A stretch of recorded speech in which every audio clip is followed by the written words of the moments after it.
It was one of those quiet, uneventful nights when the city seemed to pause, leaving only the occasional hum of distant traffic and the soft rustle of leaves outside my apartment window.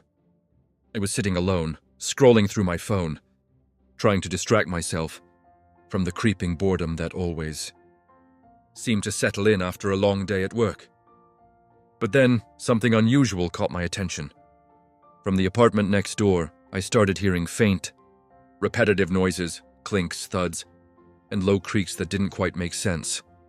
At first, I dismissed it. Maybe my neighbor was just moving furniture around late at night, or perhaps it was the old building settling. But the sounds persisted, and soon, a pattern emerged that made my stomach tighten.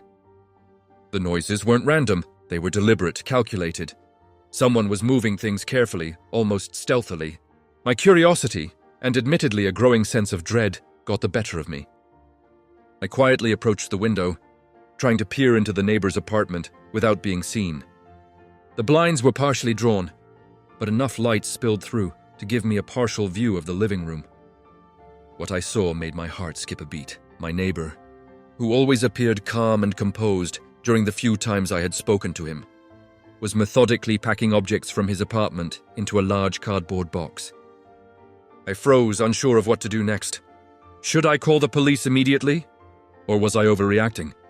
The rational part of me whispered that this could be an innocent activity. Maybe he was moving, maybe reorganizing. But another part, the one that couldn't ignore the pit in my stomach, screamed that something was very wrong. I continued to watch, careful not to make a sound that might alert him. As the minutes passed, I noticed something else. He wasn't just moving items. He seemed almost rehearsed, as if he had done this before. There was a precision to his movements, a calculated rhythm that made my hair stand on end. Every object placed into the box seemed intentional, deliberate. I could see small electronics, stacks of papers, and some personal belongings being handled with unusual care. By the time the clock ticked past midnight, I had made a decision. I wasn't going to confront him, at least not yet, but I needed proof. Quietly, I reached for my phone, turning on the camera, and began recording. My hands shook as I held it up to the window, careful not to draw attention. For the next several minutes, I captured everything, knowing that whatever happened next, I couldn't rely on memory alone. Even after the recording ended, I stayed by the window for a while, my mind racing. How could someone I had always seen as normal be doing this? And more importantly, what would happen if I did nothing? Little did I know, the events of the following day would prove just how crucial that quiet night of observation had been. The next morning, I woke up with a restless mind, unable to shake off the unease from the night before. Every sound in the apartment building seemed amplified.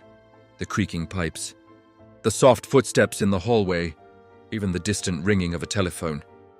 My thoughts kept drifting back to my neighbor, replaying the images of him moving objects into that box with such precision.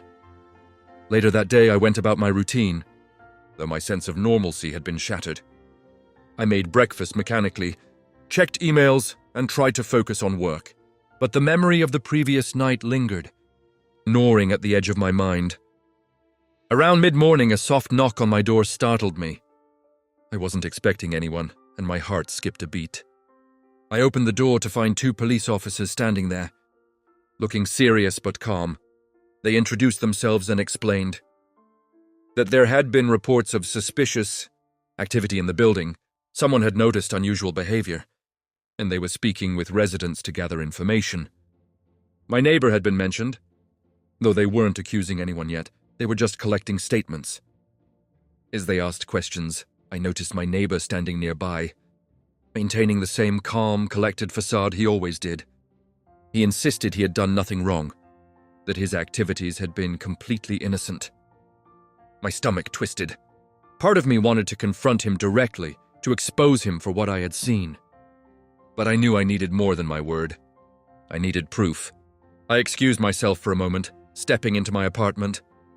My hands trembled as I pulled out my phone and showed the police the video. I had recorded the night before. Every movement, every careful placement of objects into the box was captured clearly. The officers watched in silence, occasionally exchanging glances that conveyed understanding without words. For what felt like an eternity, I waited as they reviewed the footage. The tension was unbearable. I kept my eyes on my neighbor, noting how his confident demeanor didn't waver. Did he truly believe he could get away with it? Or was he just that calm under pressure? Finally, one of the officers turned to him, pointing at the screen. There was no escaping the evidence. The footage spoke for itself. While he still refused to admit guilt outright, it was clear that his actions were undeniable. My role in all of this was simple but crucial. I had witnessed, recorded, and provided proof. By the end of the day, the case was being processed.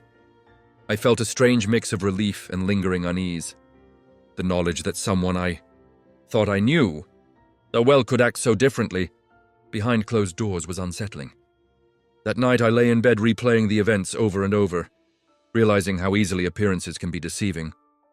In the days following the incident, life in the building returned to a semblance of normalcy. But for me, things were forever changed. Every time I heard a noise from my neighbor's apartment, I felt a jolt of anxiety.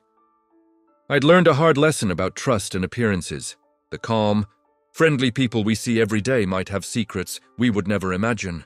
The police had concluded their investigation, using the footage as evidence. While my neighbor faced legal consequences, I couldn't help but reflect on the night I had recorded everything. The power of simply observing, of paying attention, had made all the difference. I hadn't confronted him directly, but by staying calm and documenting everything, I had played a role in uncovering the truth. I also realized how easy it would have been to ignore my instincts. How many times had I dismissed strange noises or odd behavior in the past? Chalking it up to nothing? The night, intuition had pushed me to act. To capture evidence, and it prevented a potential disaster from continuing unchecked. Even now, months later, I occasionally glance at his apartment when passing by. He has moved on, of course, but the memory lingers. It's a constant reminder that reality can be stranger and darker than we often imagine. People aren't always who they seem to be, and sometimes it takes nothing more than quiet observation to reveal the truth. On a personal level, the experience changed me. I became more cautious, more aware, and oddly, more respectful of the quiet moments in life.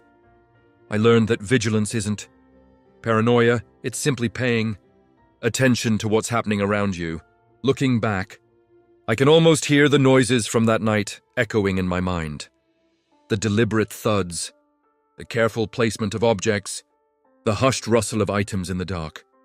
Those sounds, once terrifying, now serve as a lesson in human behavior, intuition, in the thin line between ordinary life and hidden chaos. And so, while life has returned to normal on the surface, the memory of that night will stay with me forever. A vivid reminder that sometimes, even the most ordinary neighbors can hide extraordinary secrets.